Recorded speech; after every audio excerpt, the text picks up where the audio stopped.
Hi everyone, welcome.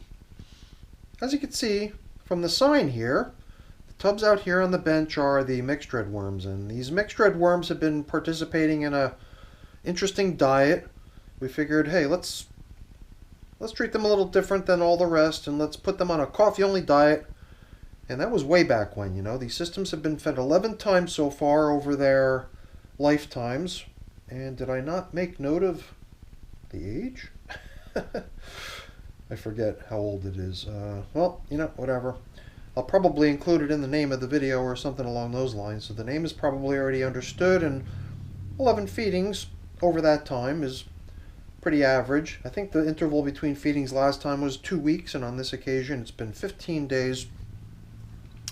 And I think in general we usually manage to empty a container about this size, loaded with coffee, and I give myself a little leeway on how to present the coffee to the worms, because I like to include a little bit of this, a little bit of that. I usually treat the restriction or limitation on variety of food in my license as my license to be creative on bedding if I want to be. Well, I haven't really been very creative with the bedding here. Out here on the surface we went with a couple of these double bags, double sugar bags that have been holding up quite nicely, and it did seem to us that if it were to continue to hold together the way they are, then we just let them continue to serve this function.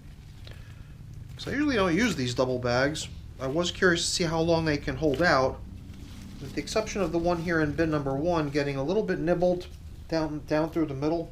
Well, not just a little nibbled. The middle is gone, but there's still enough of it to sort of pretend it can still be a top cover.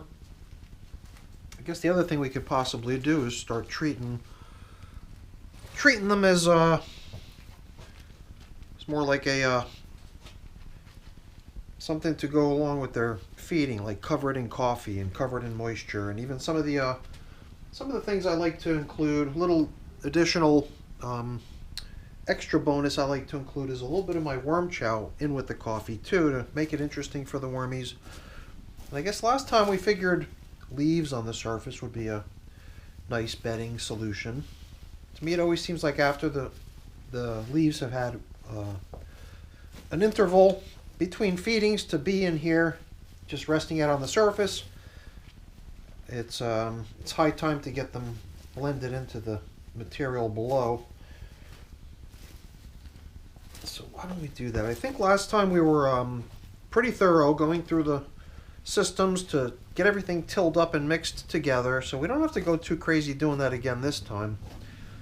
And the other thing we did last time, which I wasn't sure if we would have to or would want to repeat, was the pretty generous application of moisture into these systems. I came in with the squirt bottle and we sprayed things down, and then it seemed like, hey, why can't we even be a little bit more generous? And then I just came in and I just poured some fluid straight into the systems, pretty much down here in the middle, assuming that it would pool up down below, because it was a pretty good quantity. But nothing down here seems like it shows signs of having been overly dampened or anything like that. So that's good to see. Kind of gives me that feeling like if I wanted to do it again, I could.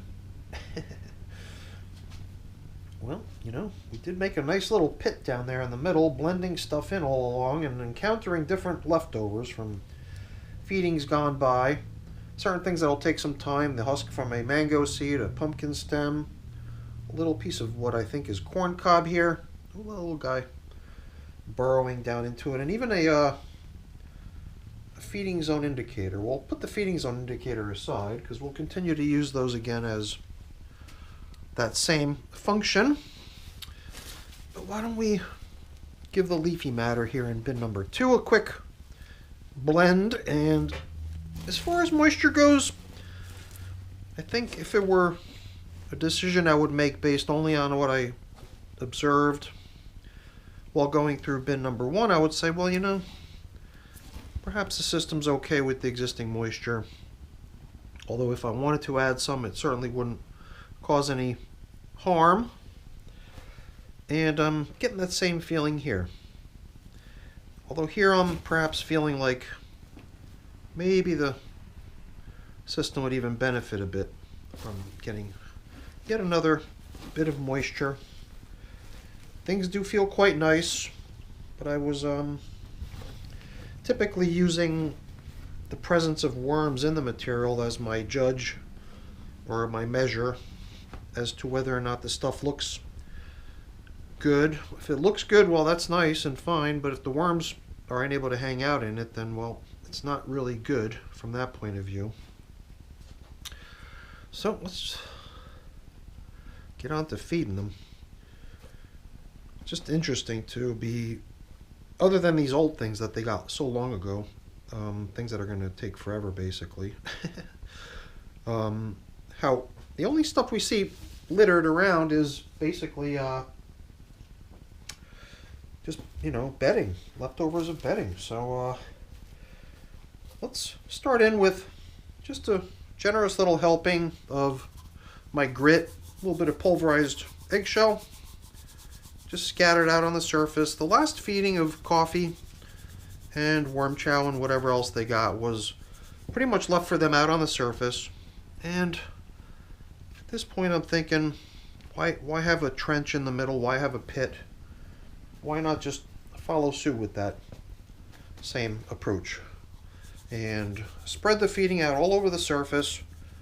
There's no real reason to kind of corral them into a single particular spot. You know, giving them that fresh portion of food all over, to me, seems like a good way to go. So let's see how much of this we have here. Yeah, I think that's about what we've been giving them lately. It sort of appears like what we gave them last time. So I've kind of just, you know, leveled it off and blended it into the material that it's resting on. So the food is just kind of incorporated now right into the bedding, as is the grit that we already added. So a little finishing touch, a little bit of my worm chow, my, ooh boy, newly replenished supply of worm chow. Good bit of it came out over here, didn't it? It always seems to me like I'm giving them a, you know, kind of monotonous, repetitive diet. Perhaps the worm chow helps to break up the monotony a little bit. And I don't know why, it doesn't feel like grabbing the squirt bottle is necessary. I like the way we did it last time. I just went ahead and I grabbed this container and I poured the water in, you know. And as we saw when we went straight down to the middle, in both systems there was no sign of anything that appeared to be muddy. It does seem like the systems managed to just make good use of that additional moisture, and it got spread around on its own somehow. So I'm going to follow suit. I don't know, every time I would always see other people doing that, the water application that way, it would always seem like, well, yeah, you're leaving a lot of dry stuff not moistened, and you're pretty much only drenching the stuff that's down lowest. Whatever, that's okay. Material in these systems doesn't seem like it needs any sort of special attention to dampen it to a comfort level that the worms could tolerate. I think the material is all kind of nice, and by adding the moisture that we just did, it'll be just that much nicer. Oops, well, you know what, our feeding zone indicator, does it need to be under the top covering paper? Is that the proper order? I don't think it matters too much. So we'll just deviate a little bit there and take whatever necessary demerits that go with it. Oh well. That's it for the check-in, everyone. With the mixed red worms doing so good here on day whatever. It'll be in the title probably. Getting feeding number, yeah, 11 feedings so far. That was feeding 12. And the 10th coffee only feeding. So that's it for the video, everyone. Hopefully you enjoyed it. If you did, as always, please don't forget to leave me a quick thumbs up before you go. That's always really appreciated. And if you haven't done so already, please also consider subscribing to the channel. That's very much appreciated as well. All right, everyone, have a great day. Thanks for watching. Bye now.